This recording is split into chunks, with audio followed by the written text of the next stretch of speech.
Even if you're not an expert on fairy tales, you're probably familiar with the story of Hansel and Gretel, as related by the Grimm Brothers in their collections.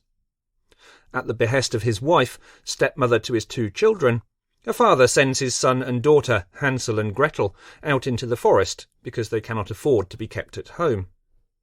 Whilst wandering through the trees, the unfortunate siblings happen across a house, seemingly made of gingerbread. Tired and hungry, they're enticed inside by the inhabitant with the promise of plenty of sweet treats. Things turn nasty, of course, when the old woman turns out to be a bad witch. She ensnares Hansel and Gretel and locks Hansel in a cage and forces Gretel to work, with the sole purpose of fattening Hansel up and roasting him for her dinner. Fortunately, young Hansel and his sister are smart cookies.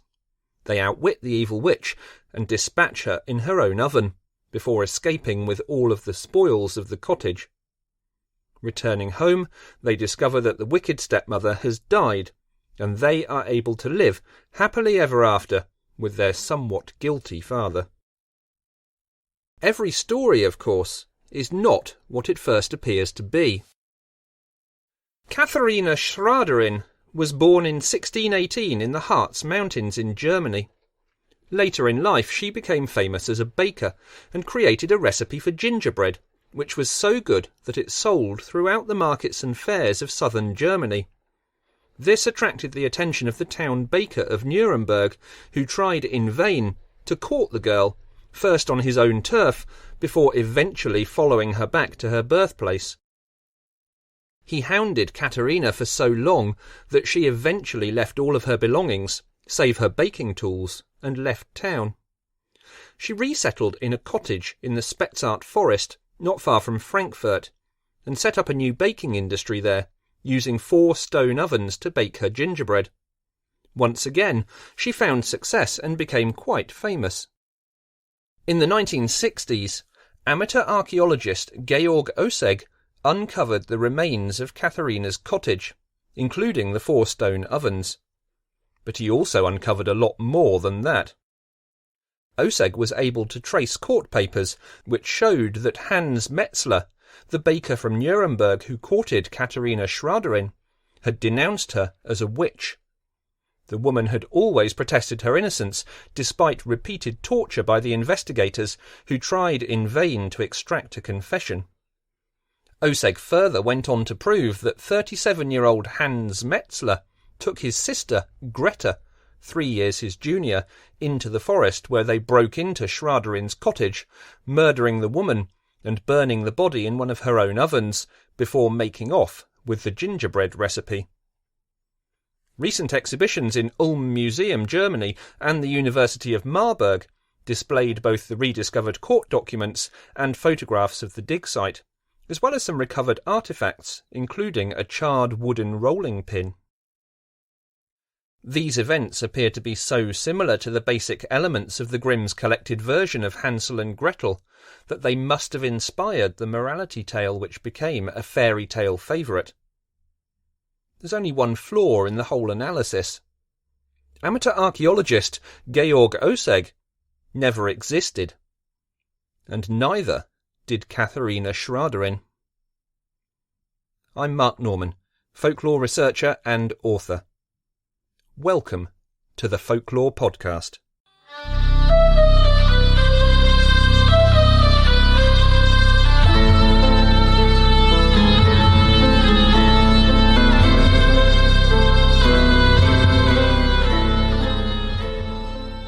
Folklore. The beliefs, traditions and culture of the people. Passed on in the most part through the spoken word, folklore expresses our values, our shared ideas with others. It is both how we were and how we are. Without a record, our customs and traditions may become lost to us in the present, but under the surface, we still draw on them. We still know. It's time to recall our forgotten history and to record the new. This is the Folklore Podcast.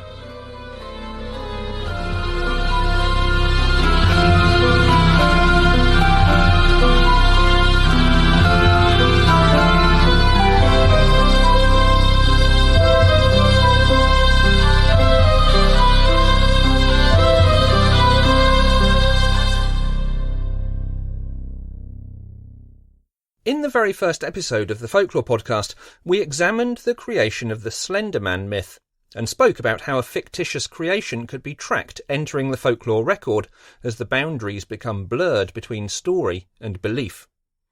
Once an idea or a story enters a belief system, it will never truly leave, no matter how strong the evidence against it seems. This is true for science and history as much as it is for the supernatural or paranormal. Dr. Andrea Kitter spoke on how it was the case with Slender Man, and we find it to a lesser degree with this story.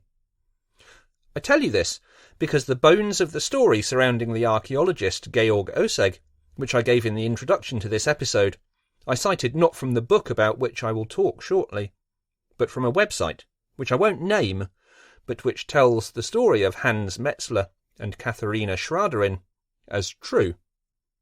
And it's not the only example.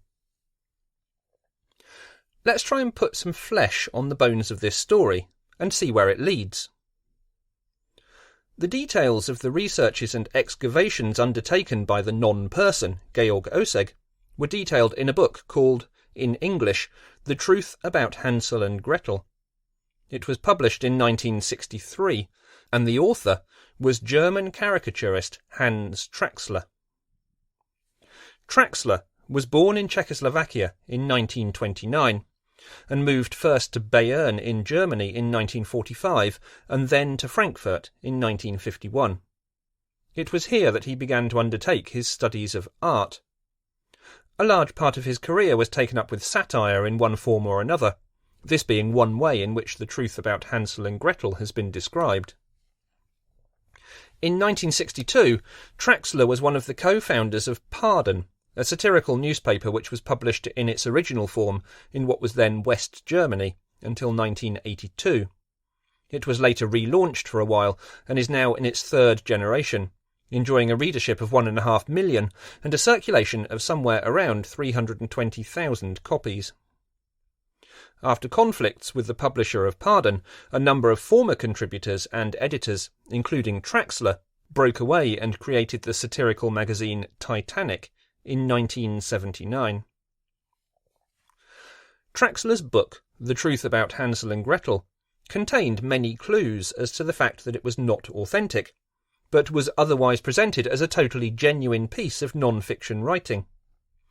It was done so cleverly that the story quickly gained traction, and many people at the time believed that it was true.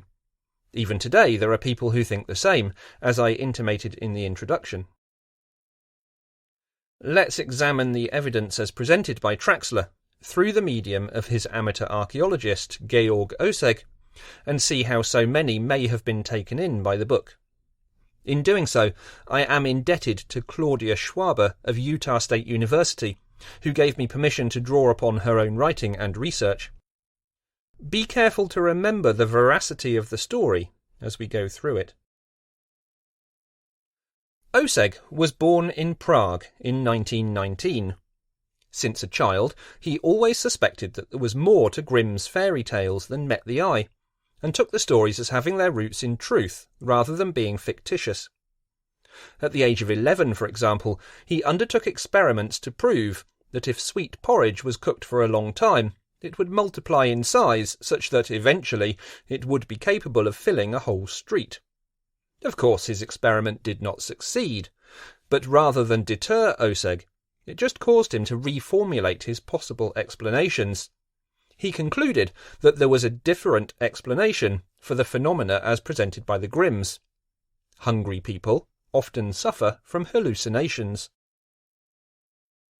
Oseg found inspiration in the works of Heinrich Schliemann. This 19th century archaeologist refused to take Homer's writings in the Iliad as a myth without being based in reality, and so he travelled to Asia Minor to hunt for the ruins of Troy, using Homer as his guide. Schliemann was successful in finding ruins in the year 1870, although many people today doubt that they are actually those of the city of Troy. In The Truth About Hansel and Gretel, photos are presented of Georg Oseg at his dig site, with a copy of an illustrated edition of Grimm's fairy tales under his arm, in the same way that Heinrich Schliemann carried the Iliad. The tale of Hansel and Gretel became the story upon which Ossegg focused most, and in 1945, towards the end of the Second World War, he had the chance to find the first clues that would lead him on his trail. Ossegg was an assistant teacher at this point, and, along with his students, he was evacuated to the village of Steinau as the Eastern Front crossed Germany. It was here, in the state of Hesse, that the Grimms had lived during their childhood. In the Spessart forest, Ossegg met a farmer who called the woods Hexenwald, meaning witch's forest. The farmer explained that his grandfather maintained that he had seen a witch's house in the forest years before. Ossegg realised that this could be a possible clue, due to the Grimms having lived in the area. But shortly after this, the end of the war was declared, and he had no opportunity to follow up the lead. He returned to Prague to complete his studies, and married after graduating as a lecturer. Finally, he moved with his wife to Frankfurt. Here the story ends for a while, until we fast forward to the year 1962, where we find Ossegg getting a promotion and relocating to the Bavarian city of Aschaffenburg to take up a position teaching in the local gymnasium, that is, German secondary school. Geographically, this is close to the Spessart forest, and so Ossegg is again in the area once described to him as a Hexenwald. Ossegg returned to his original technique of considering the text of Hansel and Gretel as a factual account. The familiar opening obviously sets up the general terrain of the story. Once upon a time, there dwelt on the outskirts of a large forest a poor woodcutter, with his wife and 2 children.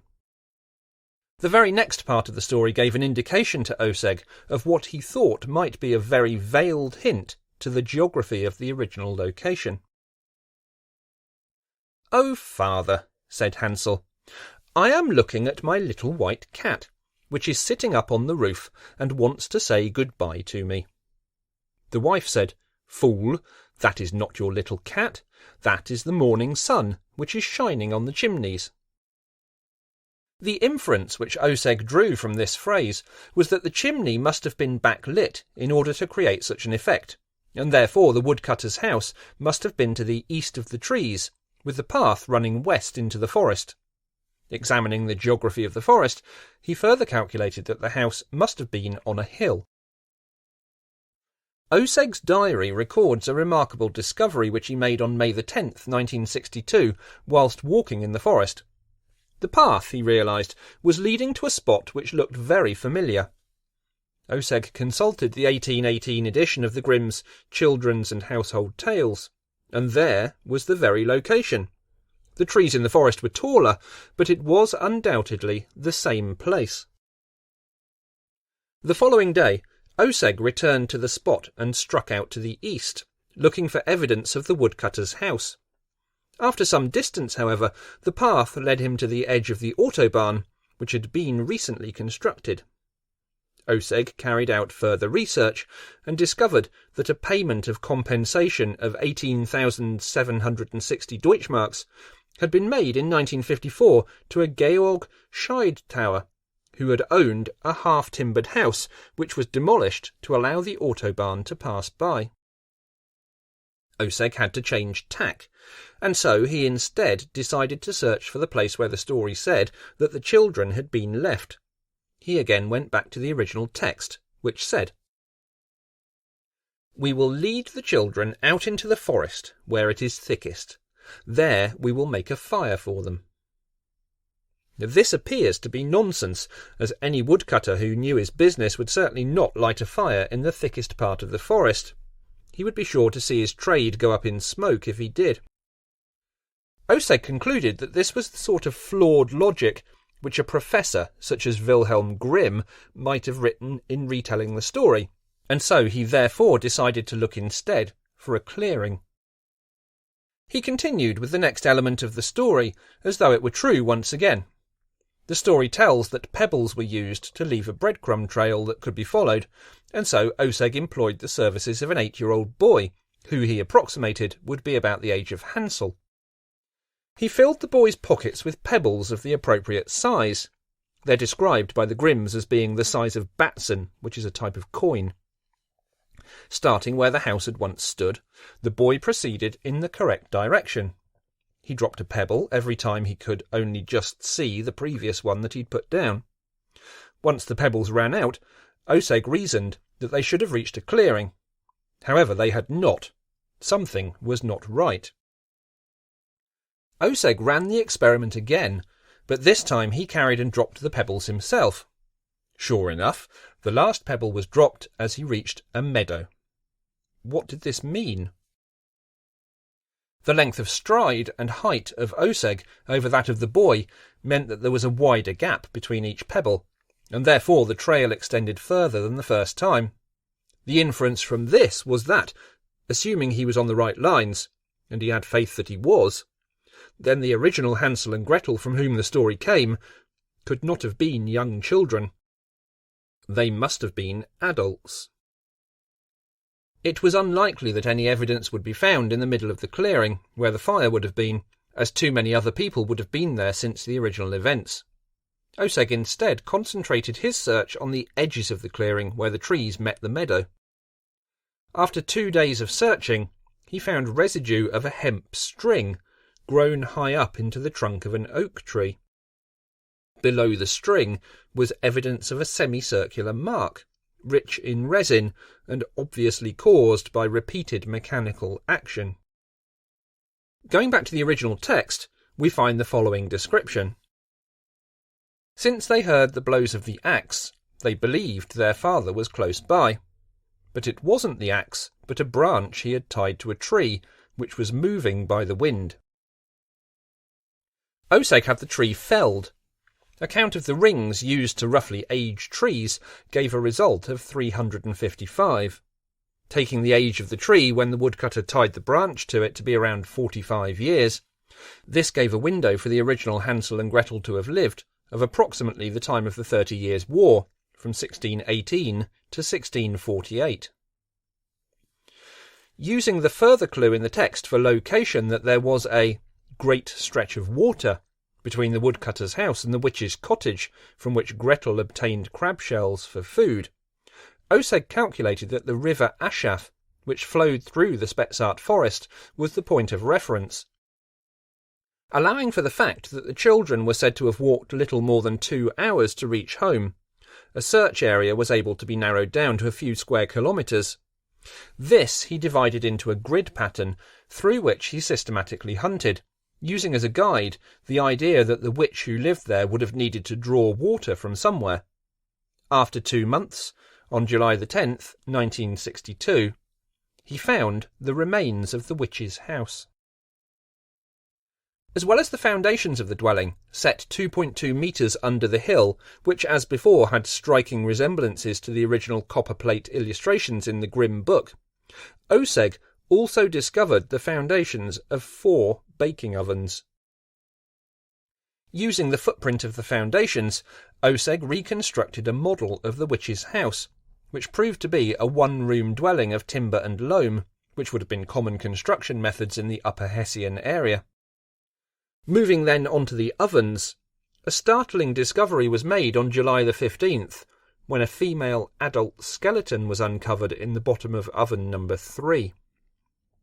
Unlike the fairy tale, where the witch was completely burned in her oven, the skull and the lower legs of this skeleton had been only partially consumed. Although compelling in itself, this was not the most important discovery that Oseg made. To the east of the house, he found an iron box buried in the ground.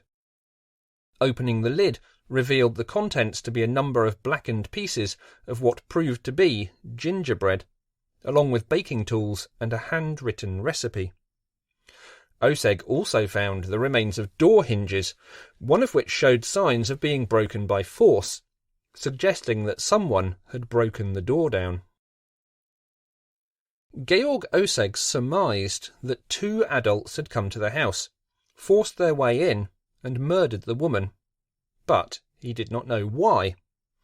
It was a problem which he felt he couldn't solve on his own, and so he took all his findings for analysis by Professor Albert Vermeulen at the Anthropology Department of Leiden University and Dr. Hartley Petchow of the Erbenheim Polytechnic Research Centre.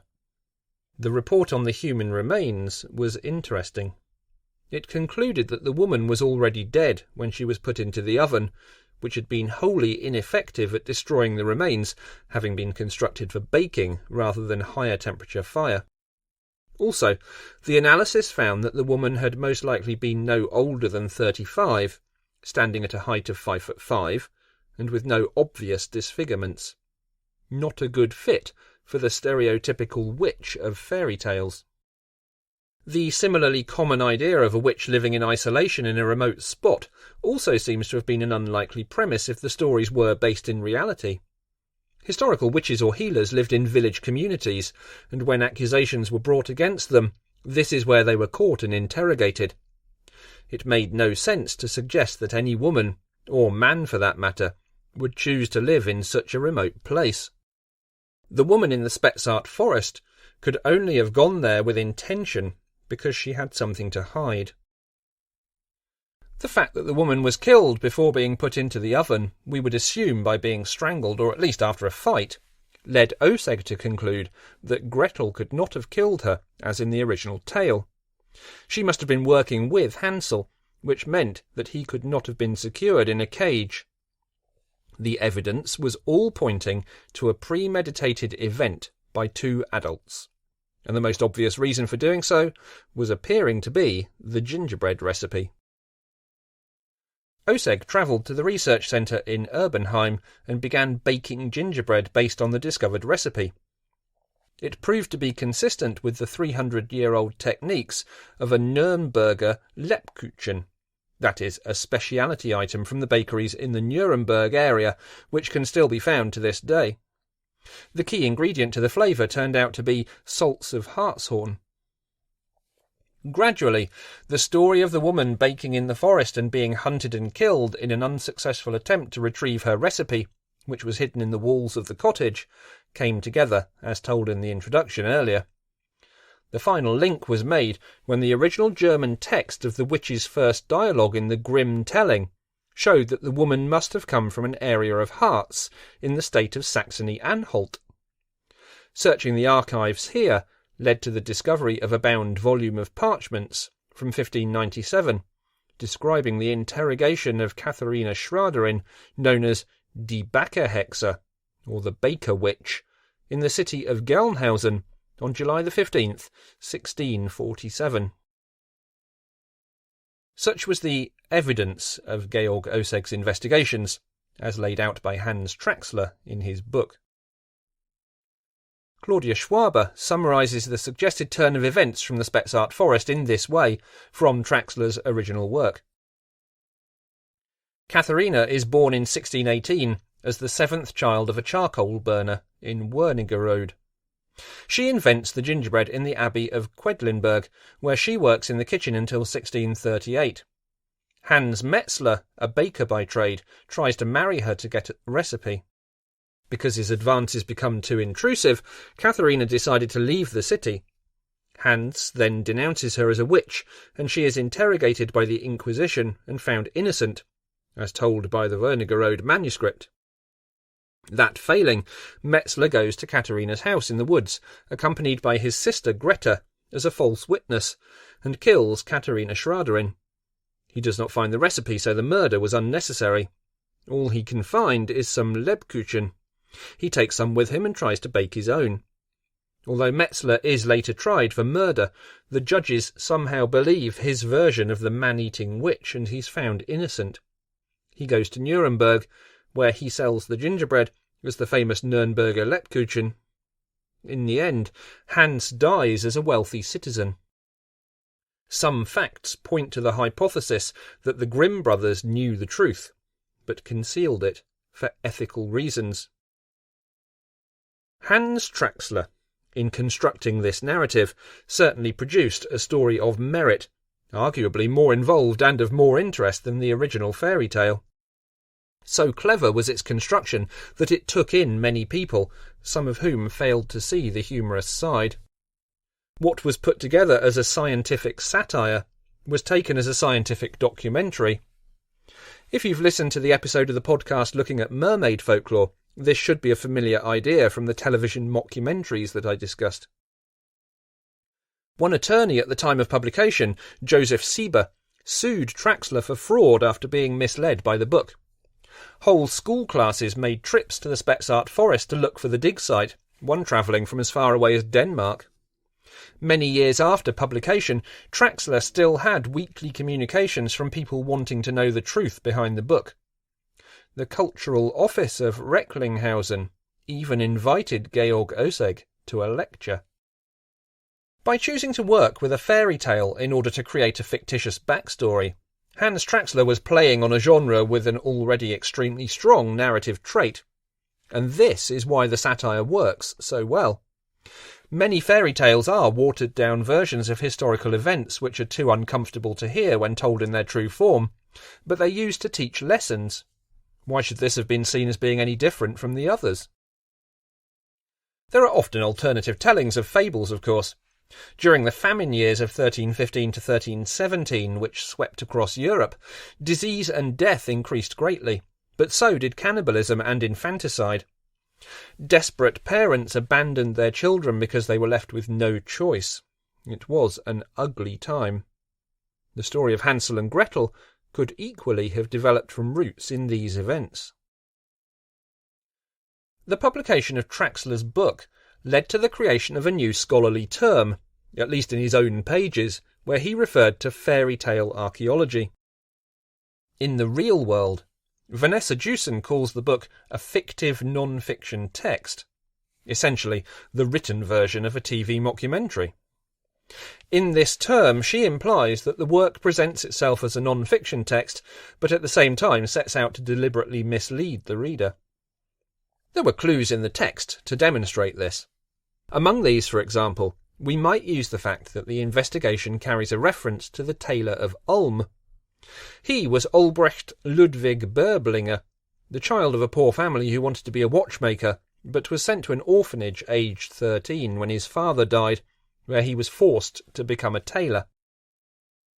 Despite this, he retained his interest in mechanics, inventing the first jointed artificial limb in 1808.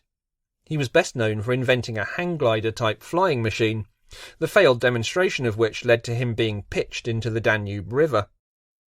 The clue lies in the fact that Böblinger lived between 1770 and 1829, falling into the river in 1811, and so could not be referenced in a case which was supposed to have occurred in the 17th century. As an interesting side note, we may note that there are a few versions of the story of the Tailor of Ulm, and so again, although in this case the root of the tale is genuine, embellishment and transmission of this leads to more folkloric elements. The story of the truth behind Hansel and Gretel does not quite end here. In 2010, Ulm Museum held an exhibition where they displayed the alleged findings of the archaeological expedition, including a charred rolling pin and the witch's secret gingerbread recipe. The exhibition was created in cooperation with the Institute of European Ethnology and Cultural Studies at the University of Marburg. Kurt Verberger, a member of staff from the archaeological collection, baked the fragments of what were displayed as historical gingerbread in his own home. The exhibition went some way to continue the story of the book, and so it did not blatantly tell visitors the truth of the story, but rather included clues, such as contemporary reactions from readers of the book. One of these stated, "My gingerbread dream is now dissolved." In 2012, Philipps University Marburg, who'd worked with the Ulm Museum a couple of years previously, hosted a small exhibition about the book in their cafe. Among the exhibits in the two glass cases were the invented court records surrounding the murder.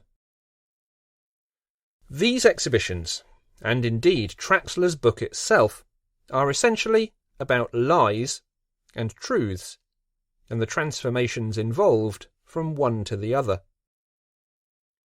The cases teach us important lessons about thinking critically when dealing with both scientific and sensationalist claims.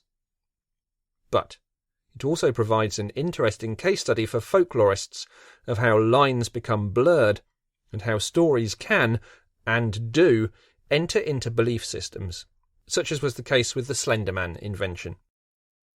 Once they are there, they will never truly leave. The Folklore Podcast is written and presented by me, Mark Norman. To find out more about my research and writing, visit www.facebook.com/MarkNormanFolklore or on Twitter with the handle @Mr_Mark_Norman. Research assistance is provided by Tracy Norman. Visit her website at www.tracynormanswitch.com to follow her historical research and projects. The Folklore Podcast will always be free to listen to and tries to avoid annoying advertising or sponsorship messages, but it cannot sustain itself. We are grateful for the support of all of our patrons who, for as little as $1 a month, earn themselves great rewards whilst ensuring our future. For more details, please visit www.patreon.com/thefolklorepodcast. If you cannot support us in this way, please share the episodes on your social media and leave positive reviews. This really helps the audience for the podcast to grow. Visit www.thefolklorepodcast.com for more episode and guest information, to buy from the web store, or to sign up for free newsletters or get in touch. The Folklore Podcast theme music was written and performed by Gingerbread. Thanks for listening.